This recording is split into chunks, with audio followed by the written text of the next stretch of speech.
만나자마자 얼마나 떨리고 긴장이 되던지. 그래도 거리두기로 인해 6인 모임이라 남친 누나들이 안 와서 그나마 다행이라고 생각했습니다. 남친 집 분위기가 누나들이 시집을 갔음에도 불구하고 모든 게 누나들 위주로 돌아가는 집이거든요. 아무튼 많이 예민해져서인지 살이 빠지기도 했지만 나름 생각해서 떡 케이크도 예쁘게 주문하고 꽃다발도 예약했습니다. 그리고 오프라인에서 마음에 드는 원피스를 찾지 못해서 온라인으로 교양까지 한번 받아가면서 고심고심해서 원피스도 구입했습니다. 당일엔 긴장해서 엄마와 청심환을 마시고 상견례에 갔었죠. 남친 가족이 상견례 장소에 먼저 도착했다 연락이 왔었고 6인 모임이라 당연히 각자의 부모님과 저희만 오는 줄 알았습니다. 그런데 식당에 도착해보니 그게 아니었더라고요. 식당에 들어가서 예약해둔 룸으로 가는 중에 멀리 홀 끝에서 남친 누나 2명과 매형들, 그리고 조카들이 테이블 2개를 잡고 식사를 하고 있는 걸 보게 되었거든요. 저희가 모른다고 생각하는 건지 인사도 없이 저와 부모님을 곁눈질로 힐끗힐끗 쳐다보고 있더라고요. 너무 당황해서 머릿속에서 응? 하는 물음표만 떠다니는 것 같았습니다. 참 바보처럼 많이 긴장을 해서 그런지 아무 생각이 안 들더라고요. 저희 부모님은 모르시는 상태라 앞서 그냥 지나가셨고 저만 고개짓으로 인사하고 곧장 룸으로 들어갔습니다. 그리고 준비한 꽃다발과 떡 케이크를 드리고 설이 얼마 안 남아서 화과자 선물 세트도 준비해서 드렸습니다. 밥이 코로 들어가는지 입으로 들어가는지 모를 정도로 긴장해서 젓가락을 덜덜 떨어가며 식사를 했던 것 같아요. 남친 어머니가 좋게 말해 워낙 직설적이라 중간중간 선을 많이 넘긴 했었지만 남친 아버님이 잘 무마시켜주셔서 넘어갈 수 있었습니다. 하여튼 기분이 엄청 좋은 식사는 아니었지만 나쁜 분위기도 아니었기에 저는 그저 그랬다고 생각했습니다. 저희 부모님도 별 말씀 없으셨고요. 그렇게 상견례 자리가 끝나고 룸에서 나가니 누나들은 다 가고 없더군요. 정신이 없어서 물어보지도 못했었지만 같이 왔다는 말을 그때까지도 듣지 못했습니다. 아무튼 상견례가 끝나고 예약금을 제외한 나머지 금액을 제가 계산하려고 하긴 했는데 금액이 너무 많이 나왔더라고요. 그래서 물어봤더니 누나들이 식사한 것까지 저희한테 토스하고 갔다는 겁니다. 황당하긴 했지만 누나들이 식사한 건 나중에 남친한테 내역서를 보내야겠다 생각하고 일단 제가 다 계산했습니다. 그리고 상견례가 끝나고 각자 집으로 돌아갔는데 당시에는 정신이 하나도 없어 그냥 넘어갔던 일들을 집에서 가만히 생각해보니 너무 화가 나는 겁니다. 먼저 식당에 도착해 저희 가족이 들어오는 걸 동물원 원숭이처럼 보고 있던 남친 누나들과 매형들한테 화가 나고 미리 말 안 해줬던 남친한테도 화가 나고 거기다 지들이 먹은 식사값을 계산 안 하고 그냥 간 것도 화나고 저희 부모님들을 향한 어머님의 선 넘는 발언도 화가 났습니다.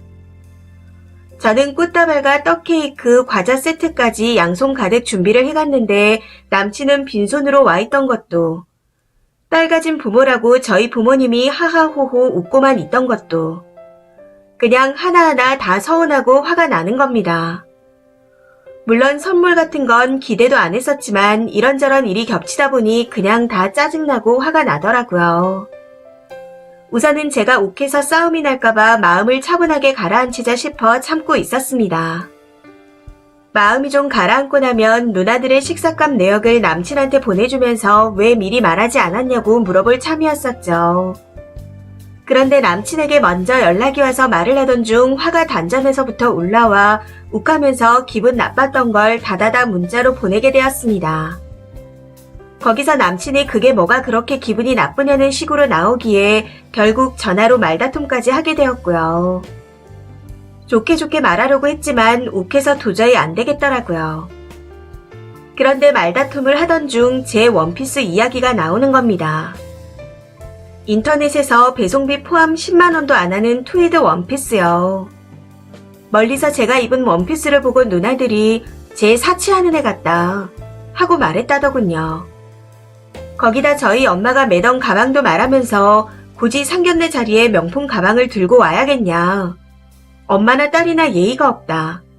이런 식으로 말을 했답니다. 몇 년 전에 제가 주식을 탈탈 털어서 사들인 많이 비싸지 않은 가방이었는데 저희 엄마는 딸이 처음 사준 가방이라며 애지중지 아끼다가 들고 나가신 거였습니다. 그 말을 듣는데 괜히 엄마한테 미안하면서 마음이 한순간에 차갑게 식는 게 느껴졌습니다. 제가 좋아서 쫓아다니던 남친이었고 그동안 누나들이 이유 없이 저를 마음에 안 들어 하신다는 걸 전해 들어 알고 있었지만 그래도 참았습니다. 집안만 보면 남친이 많이 기울어지는 만남이지만 직장으로 보면 제가 훨씬 기울어져 당연하듯 그냥 다 이해를 했었는데 도저히 안 되겠다 싶더라고요. 이전에도 안 되겠다 싶어 헤어지자고 말한 적이 몇 번 있었는데 그때마다 남친의 미안하다, 잘하겠다 하는 말에 넘어갔었습니다. 그런데 지금 보니 6년이라는 시간을 그냥 허비한 것 같네요. 떡 케이크에 새긴 예쁘게 잘 살겠습니다. 가족으로 받아주셔서 감사합니다. 라는 문구처럼 가족이 되려고 만난 상견례 자리에서까지 내 흠잡기만 바쁜 사람들인데 가족이 되면 나를 얼마나 기죽이려 들까 하는 생각이 들면서 정신이 딱 차려지는 겁니다. 그래서 바로 이 결혼 안 되겠다. 그냥 헤어지자. 하고 말한 뒤 남친의 번호를 차단했더니 누나들한테 폭풍 전화와 문자가 오기 시작하더군요. 전화는 받지 않았고 문자를 확인했더니 미안하다고 하면서도 제 원피스가 예의 없어서 그랬다느니 하며 별 거지 같은 이야기를 다 하는 겁니다. 그때 트위드 원피스라면 무조건 고급 옷으로 생각하는 사람들인가 싶어 어이가 없더라고요. 평소 저를 만나지 않았음에도 이상하리만큼 저에 대한 자격지심을 드러냈었는데 그래서인가 싶기도 했었고요. 아무튼 문자는 결국 네가 잘못해서 내가 화났지만 사과할게 라는 내용이었습니다. 너무 황당하고 어이가 없어 원피스 결제 내용만 캡처해서 보내고는 010으로 시작하는 번호를 다 차단해버렸습니다. 연락 올 사람도 없지만 중요한 전화는 부재중이 뜨면 제가 확인 후 콜백하면 되니까요. 아무튼 그 일이 있은 후 일주일이 지나가는데 속은 후련하다고 하지만 당장은 동굴에 들어가서 페인처럼 안 나오는 중입니다. 머릿속으로는 제 자신을 응원하는데 마음은 너무너무 힘든 것 같네요. 봄이 올 때면 제가 좋아하는 등산도 하면서 이겨낼 생각입니다. 잘 해나갈 수 있겠죠. 추가입니다. 이렇게나 많은 분들이 제 글을 읽어주실 줄은 몰랐습니다. 여러분 말이 맞습니다. 제 직업이 변변치 않아서 저도 모르게 겸손 이하로 숙이고 들어갔었습니다. 그게 그분들 눈에 보여서인지 제가 만만하게 보이고 괴롭히고 싶었나 봅니다. 그동안 누나가 좀 세다고 저에 대해 어떻게 생각하는지 말만 들었었고 남친의 카톡 사진으로 본 게 다였는데 저는 그분들의 얼굴을 한눈에 알아보겠더라고요. 아마 상견례 식사 비용은 남동생이 계산하는 줄 알고 그냥 간 것 같았고 또 제가 본인들 얼굴을 모르는 줄 알고 구경차 오셨던 것 같습니다. 남친이 집에서 여자친구가 이거 해줬다 저거 해줬다 자랑하면 그게 얼마짜리인지 인터넷 검색해서 서로 공유하고 차라리 이걸 해주지. 이게 더 좋겠다. 하면서 지들끼리 가족 단체방에서 히히덕거리는 걸 한번 본 적이 있었습니다. 제가 직업은 남친보다 못하지만 생활비 여유가 많아서 제 걸 살 때 좋아하는 사람한테도 이것저것 선물하는 재미 아닌 재미로 지냈었거든요. 물론 큰 건 아니고 자잘한 것들이지만요. 그런데 지금 와서 생각해보니 남친도 이런저런 각을 재고 있었다 싶네요. 그리고 많은 분들이 상견례 선물에 대해 말씀하시던데 저는 상견례 때 선물을 들고 가는 게 예의인 줄 알았습니다. 그리고 케이크의 문구는 신랑 신부 얼굴 밑에 각자 부모님에게 하는 말처럼 적어놨었는데 그 문구가 좀 그랬나 보네요. 케이크 판매자님 걸 보다가 초이스한 거였고 어차피 그건 남친 어머님이 드신다고 칼로 바로 잘라놓으셔서 제대로 읽으셨는지도 모르겠습니다. 어머님이 약간 우악스럽고 남성스러우시거든요. 마지막으로 밥값 받으셨냐고 물어보시는 분들도 많던데 밥값은 제대로 받고 싸웠습니다. 아무튼 남친과는 그날 이후로 헤어졌고 완전히 끝냈습니다. 제가 한번 빠지면 모든 걸 내어줄 만큼 푹 빠지는 스타일인데 헤어질 땐 뒤도 안 돌아보거든요. 세게 아프고 얼른 털어내보도록 하겠습니다. 댓글로 조언해주시고 위로해주신 분들께 감사드립니다. 댓글입니다. 첫 번째.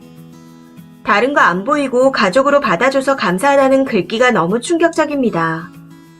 내 딸은 저러지도 않겠지만 저딴 거 들고 가겠다고 만들어 오면 억장이 무너질 것 같네요. 두 번째. 상견례는 서로 동등한 위치에서 인사를 하는 자리인데 님네가 선물에 뭐에 바리바리 싸들고 가서 너무 저자세로 나간 것 같습니다. 순이 부모님이 말리지 않으셨나요? 집안 어른들부터가 너무 저자세로 나가신 듯 합니다. 가족으로 받아줘서 감사하다니요. 저런 멘트 쓰는 사람 처음 봤어요. 누가 구걸하고 누가 받아줘요? 차라리 한 가족이 돼서 기쁘다던가 잘 지내보자던가 그런 게 일반적이죠. 님이 주체적으로 선택해서 하는 결혼이 아니었나 봐요. 앞으로 어떤 사람을 만나도 저자세로 나가지 마세요. 무시당하기 딱 좋은 타입인 듯 합니다. 세 번째. 조만간 살면서 내가 내린 결정 중에 제일 잘한 일이다 할 겁니다. 상견례 참석 인원은 서로 상의해서 양가 중 한쪽으로 기울지 않게 맞추는 게 기본 예의입니다.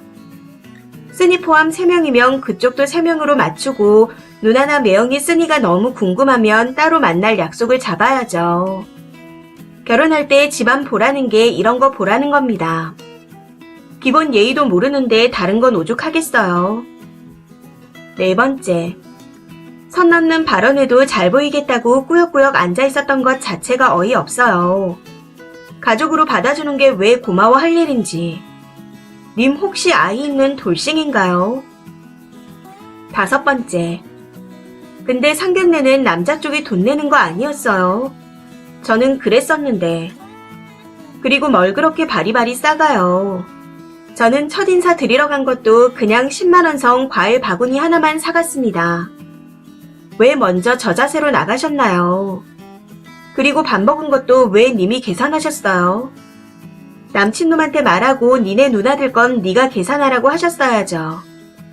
그 자리에서 누나들도 왔네요. 이 말 한마디도 못할 정도로 모자란가요? 아무튼 헤어져서 다행이고 다시는 만나지 말아요. 그리고 앞으로 누굴 만나도 2번 다시는 저자세로 나가지 마세요. 여섯 번째. 님도 오바했네요. 사귈 때부터 저자세로 굽신거리니 얻어진 결과입니다. 상견례 자리가 손을 떨 정도인가 싶기도 하고요. 그냥 상견례 밥값 계산도 안 하는 상놈의 집이랑은 차단하시고 마음 잡고 잘 사세요. 이 사연은 여기까지입니다. 시청해주셔서 감사합니다.